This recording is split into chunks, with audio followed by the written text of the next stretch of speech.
নমস্কার, আমি সঙ্গমিত্রা। আমার এই সহজ রান্না চ্যানেলে আপনাদের সবাইকে স্বাগত। আজ আমি বানাচ্ছি মালপোয়া।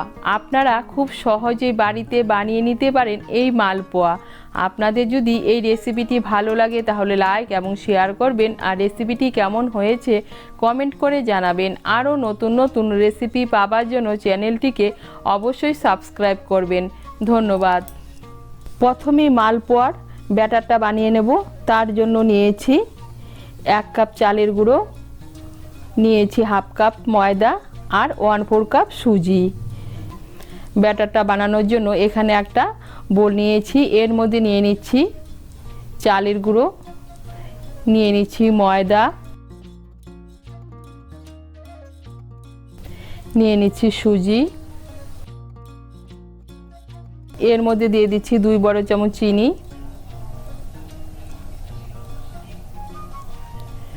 দিয়ে দিচ্ছি হাফ চামচ মৌরি। মৌরিটাকে আমি শুকনো খোলায় একটু ভেজে নিয়েছি। এখন মৌরিটাকে হাত দিয়ে একটু ঘষে এর মধ্যে দিয়ে দিচ্ছি।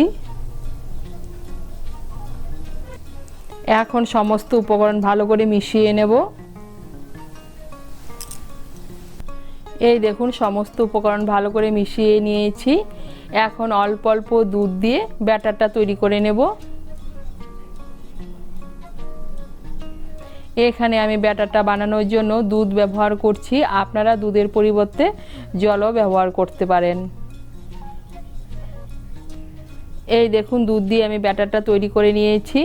এখন আমি এটাকে 10 মিনিটের জন্য ঢেকে রেখে দেব। এদিকে চিনি শিরাটা বানানোর জন্য আমি কড়াই বসিয়েছি, এর মধ্যে দিয়ে দিচ্ছি 1 কাপ চিনি আর দিয়ে দিচ্ছি 1 কাপ জল।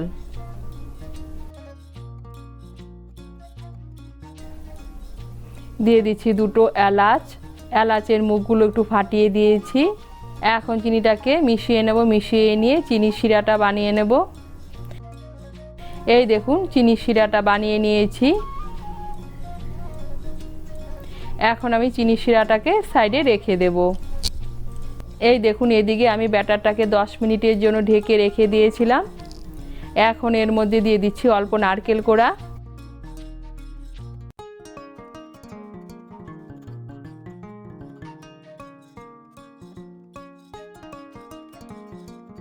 নারকেল কোড়াটাকে মিশিয়ে নেব। মিশিয়ে নিয়ে ব্যাটারটাকে একটু ভালো করে ফেটিয়ে নেব।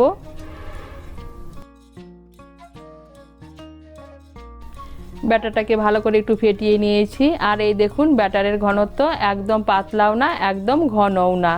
এখন আমি পিঠেগুলো ভেজে নেব। পিঠেগুলো ভাজার জন্য কড়াইতে সাদা তেল বসিয়েছি, তেলটা গরম হয়ে গিয়েছে, এর মধ্যে পিঠেগুলো ভেজে নেব। এর মধ্যে আমি দিয়ে দিচ্ছি 1 হাতা ব্যাটার।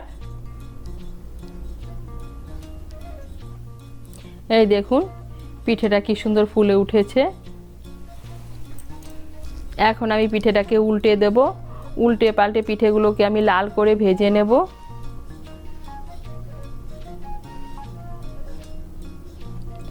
এভাবে আমি সবগুলো পিঠে ভেজে নেব। আমি আরেকটা পিঠে ভেজে দেখাচ্ছি।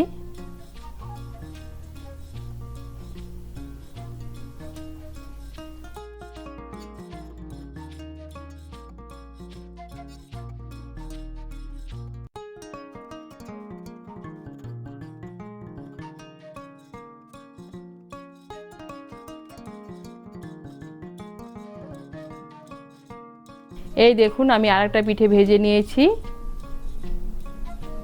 এইভাবে আমি সবগুলো পিঠে ভেজে নেব। এই দেখুন সবগুলো পিঠে ভেজে নিয়েছি। আর পিঠেগুলো দেখুন প্রত্যেকটা পিঠে কি সুন্দর ফুলে উঠেছে।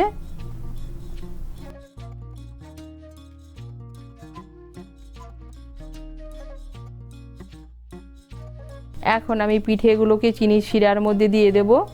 এই দেখুন চিনি শিরাটাকে আমি বানিয়ে রেখে দিয়েছিলাম, শিরাটা ঠান্ডা হয়ে গিয়েছে।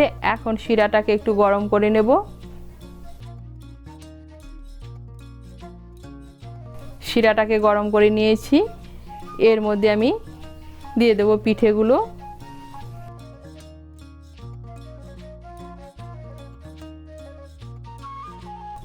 এই দেখুন আমি কয়েকটা পিঠে এর মধ্যে দিয়ে দিয়েছি। পিঠেগুলোকে ভালো করে মিশিয়ে নেব চিনি শিরার মধ্যে।